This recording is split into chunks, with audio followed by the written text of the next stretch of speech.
Questo è un pianoforte, ma è evidente che non si tratta di un pianoforte moderno, è un pianoforte del tempo di Beethoven. Le differenze sono tante, andiamo però a vederne una. In particolare notiamo che qui in basso ci sono 5 pedali anziché i soliti 3. Di questi 5, 2, seppur in posizione diversa, hanno la stessa funzione che sul pianoforte moderno. Questo centrale che mantiene alzati gli smorzatori fin tanto che non lascia il pedale, e quello di sinistra che sposta la tastiera in modo che i martelli colpiscano una sola delle tre corde di ogni coro, cambiando evidentemente la sonorità. E gli altri due? Allora, uno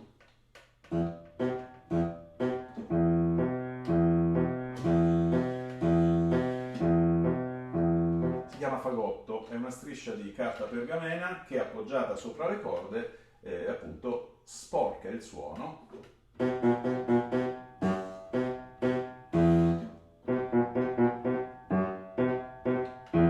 imitando il fagotto. Diciamo che è una prima attenzione orchestrale e poi vediamo che cosa succede.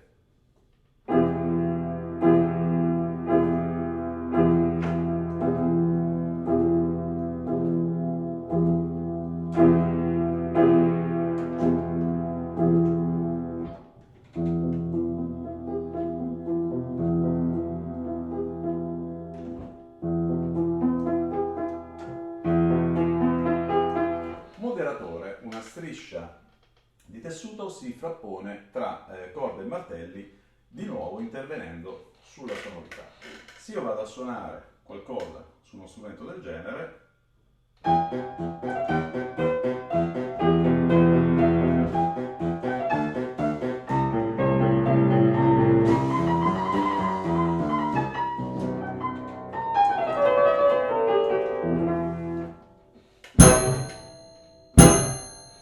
e ovviamente mi accorgo che il quinto pedale è addirittura una percussione.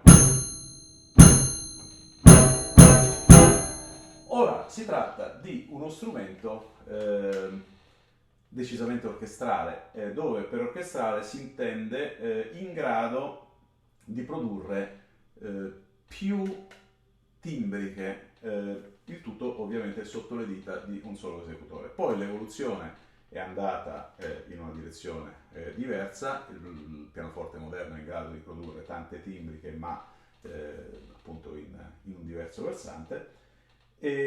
Ma certo che dobbiamo notare come la nostra idea di strumento puro, come lo abbiamo oggi in mente, l'organo è un organo, il pianoforte è un pianoforte, il clavicembalo è un clavicembalo, non è così seguita o imperativa nei tempi antichi, dove tramite dispositivi ogni strumento cercava di superare il suo naturale ambito per spostarsi in ambiti magari diversi, per arricchire la tavolozza sonora.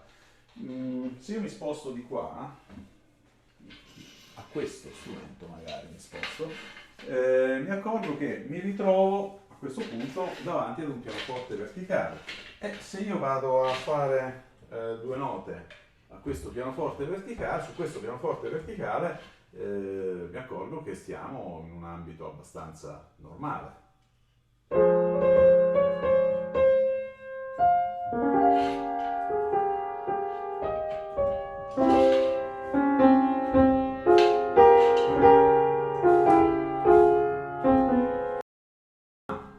Se io, visto che vedo che senz'altro lo strumento è un po' strano, eh, se io lo suono usando anche la parte armonium nascosta all'interno, mi accorgo che certo che torno a combinare dei mondi.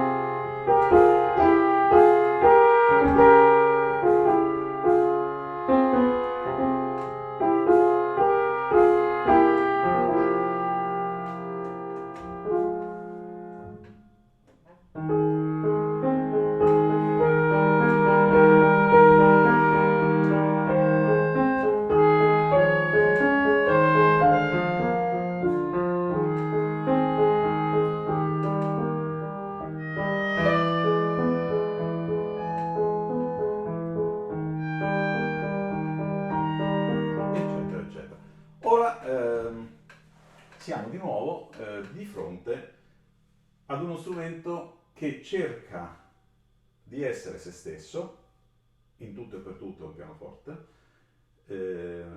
ma va ad integrare le sue naturali sonorità con risorse proprie di altri strumenti.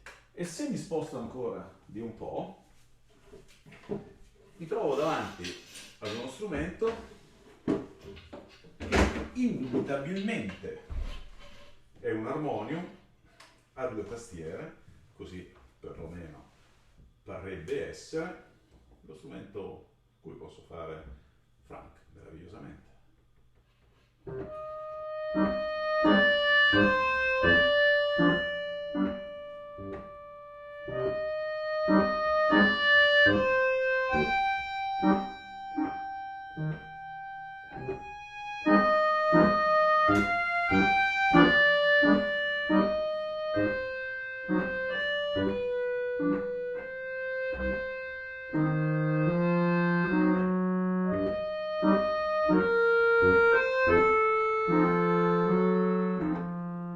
Difficile fermarsi perché mi piace molto. E come suona la seconda tastiera? Ma chissà, forse è così.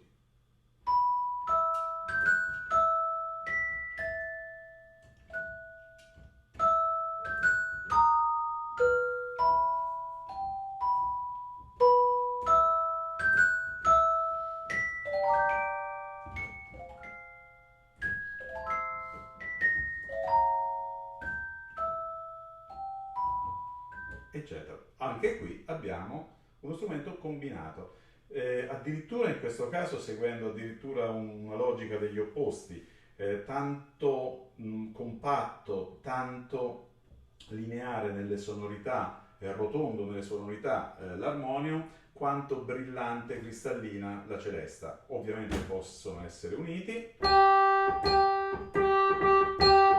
ovvero dall'uno posso suonare l'altro, in un'infinità di combinazioni che non vado ora a vedere. E cosa c'entra questo con quanto sto per mostrare? Beh, un attimino di suspense ci vuole. Allora, caratteristica dell'armonium, la più importante caratteristica, tant'è vero che il nome armonium è tutto da discutere. Il nome reale iniziale fu organo espressivo, strumento espressivo. Caratteristica fondamentale è quella di poter controllare la dinamica come fosse un respiro, da nulla